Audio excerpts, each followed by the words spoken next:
Hi again. This is how I haft my dart points or my arrowheads. Honestly, there's lots of ways to haft and make foreshafts. I have some leftover material from other projects, so I'm going to go ahead and use it, thin it down, and haft a dart point for my atlatl. So that's what I'm doing here. I'm quickly thinning this material down, and I've roughed out a dowel piece that I'm going to use for the foreshaft. So I can use my knife to make the final adjustments and thin it down so it'll fit into my atlatl. The atlatl is made of bamboo, so I'm going to go ahead and make sure that it fits. So it does fit, but I do not need the foreshaft to be this long, so I'm going to go ahead and cut it in half, and I can use the other piece for a future project. So I'm taking my time to get a clean cut, and I'll go ahead and pass this piece aside for another hafting job, and we'll use this one. So now I'm going to saw and use two saws to create this haft joint.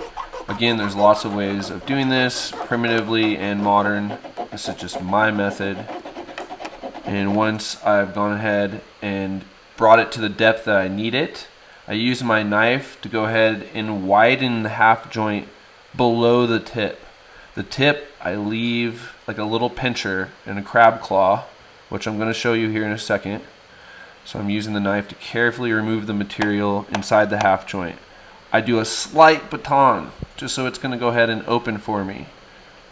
Then I thin down the outside of the haft, and there she is, a beautiful crab pincher that's going to grip and hold our dart point.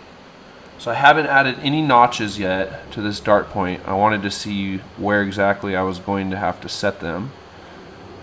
So I think I understand where to notch it now. So I'm going to go ahead and do that. So I'll quickly notch this dart point. And if you want to see how I made this dart point, that's going to be another video. So I've created the notches now. I'm going to go ahead and wrap some artificial sinew around the base of where I added the baton. I add some pine sap mixed with charcoal. It's also called pine pitch. And I've gone ahead and set my dart point.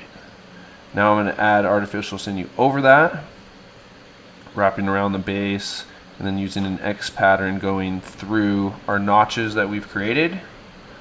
And that's going to sit really firm. I actually add 2 pieces of artificial sinew. They're very thin, so that's why I add 2. And that is my completed hafted dart point. Now you could use these same principles to haft an arrowhead or any other type of point, depending on what material you're using. Artificial sinew, real sinew, it's going to be basically the same principles that you've seen in this video. So I'm going to go ahead and take this smaller point out of my atlatl and put my larger point in, and it fits beautifully. So thanks again for watching, and again, this is how I haft. I'm very interested how you haft your arrows or dart points, so let me know in the comments below.